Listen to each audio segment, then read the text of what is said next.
संभव? मैंने खुद अपनी आंखों से देखा था महाराज। मुझे तो लगता है धर्मदेव जी का मझला बेटा घनश्याम स्वयं भगवान है। अच्छा, तो बुला भेजो उन्हें। जी। अगर वो बच्चा सच में भगवान है तो शास्त्रों के अनुसार उसके चरणों में 16 चिन्ह होंगे।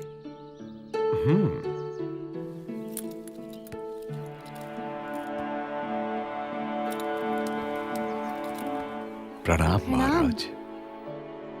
महाराज, यही है मेरा मझला बेटा घनश्याम। घनश्याम, जरा अपने पैर सीधे करके बैठो तो।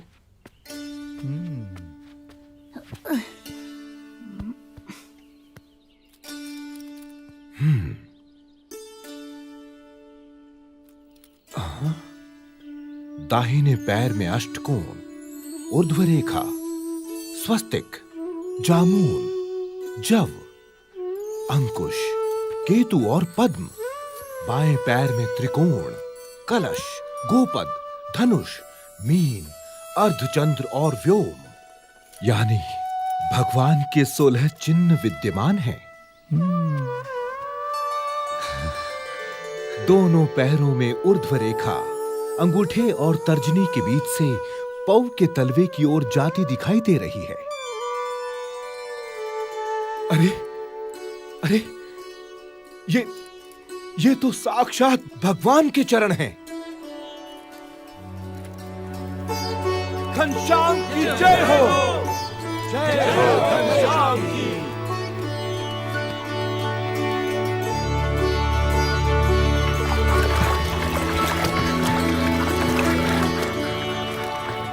काशी, भारत की विद्वत नगरी, इसलिए शास्त्रों में इसी प्रकार ज्ञान की नगरी, कि मनुष्य मात्र को शास्त्रार्थ सभाएं यहाँ का नित्य क्रम है। कोई समझ नहीं है भाई, तुम क्या जानते हो? परंतु आज की शास्त्रार्थ सभा कुछ विशेष थी। आजकल के नौसिखिए हमें सिखाने चाहिए। चाहे कुछ भी कहते रहें, भगवान तो निराकार अरे होते लेकिन हैं। इन शास्त्रों के बातों में अनुसार आपके मानने या न मानने से क्या असत्य होता तो नहीं हो है? जाता। सत्य और असत्य के बारे में ये क्या जानते हैं? शास्त्रों के अनुसार शांतम शांतम विद्वानों, शांत हो जाइए।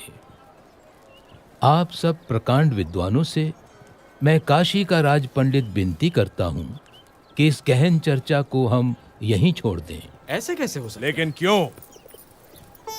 क्योंकि आज इस गौमठ में महान विद्वान धर्मदेव अयोध्या से पधारे हुए हैं और साथ में विराजमान हैं उनके सुपुत्र श्री घनश्याम।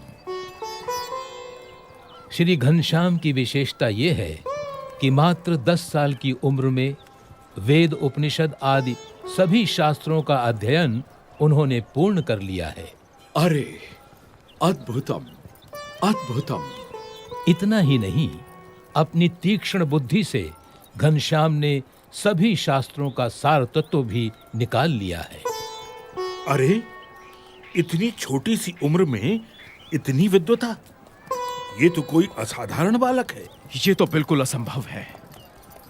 हमारे धर्म में इतने शास्त्र हैं कि उन्हें पढ़ते पढ़ते न जाने कितनी जिंदगियां बीत जाएं। ऐसे में इतनी छोटी सी उम्र में ये कोई कर ही कैसे सकता है? ये तो बहुत बड़ा आश्चर्य है। तो इसीलिए मेरा सुझाव है कि घनश्याम जी, आप ही इन सभी विद्वानों के विवाद का समाधान करें। ये दूध मुहा हमको समझाएगा। प्रथमं तु नमस्कारांजलिं समर्पयामि। ऋग्वेद में कहा है कि परमात्मा एक ही है, लेकिन विद्वान लोग एक ही परमात्मा को भिन्न भिन्न रूप से पुकारते हैं। तो फिर इसमें विवाद का सवाल ही कहाँ उठता है? तो बताओ, क्या वो भगवान साकार है या उनका कोई आकार ही नहीं है? भगवान कभी निराकार नहीं हो सकते। यदि भगवान निराकार होते तो उनके द्वारा निर्मित ये सृष्टि कैसे साकार होती? अरे, जिन्होंने इस साकार सृष्टि की रचना की है, वे भगवान कैसे बिना आकार के हो सकते हैं? शास्त्रों में भगवान के दिव्य स्वरूप का कितना अद्भुत वर्णन है। वे तो सदा साकार हैं। वेद में कहा है कि स ईक्षत, यानी भगवान ने देखा। यदि देखा तो क्या उन्हें केवल आंखें ही होंगी? लेकिन यहाँ पर तो नहीं, वे तो सदा दिव्य स्वरूपधारी हैं। घनश्याम का तर्क कितना ठीक और सटीक है। साधु साधु।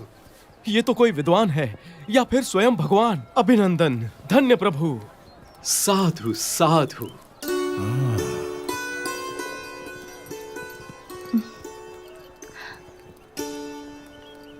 तो आप बताएंगे कि किस साधना से मनुष्य को मुक्ति या मोक्ष मिलता है? मोह का क्षय ही मोक्ष है।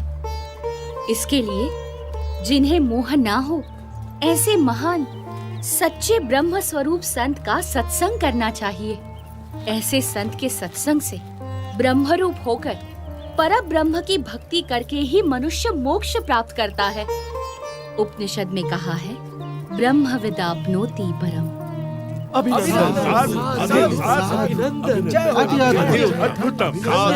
धन्य हो प्रभु। अभिनंदनम। धन्य धन्य प्रभु। आपकी विश्वसनीय वाणी ने सबका हृदय जीत लिया है। यदि हम वर्षों तक चर्चा करते रहते तो भी हम सभी शास्त्रों के सार रूप इस उत्तर तक न पहुंचते, मगर हम जैसे विद्वानों की इतनी बड़ी सभा में निसंशय घनश्याम ने निश्चलता और निर्भयता से ये कर दिखाया है। वो तो सिर्फ परमात्मा ही कर सकते हैं। मैं काशी का राजा घनश्याम प्रभु का सम्मान करता हूँ। बोलो घनश्याम प्रभु की जय। बोलो घनश्याम प्रभु की जय। बोलो घनश्याम प्रभु की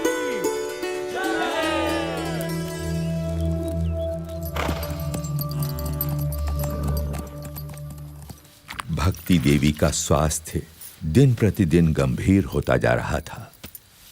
उनके जीवित रहने की संभावना कम होती जा रही थी, परंतु उनके मन में पुत्र घनश्याम के स्वरूप की महिमा उत्तरोत्तर बढ़ती ही जा रही थी।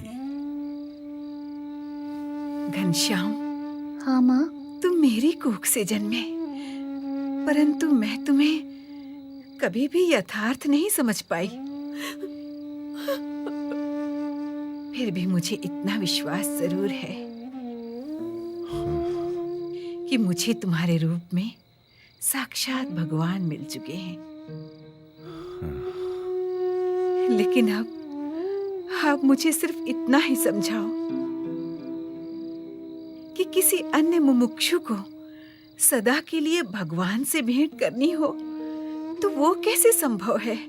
हाँ माँ, सच्चे भगवानमय संत के सत्संग और प्रसंग से मुमुक्षु को भगवान की भेंट होती है।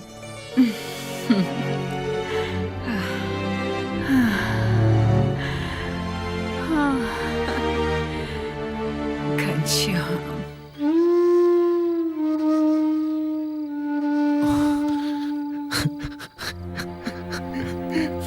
पिताजी।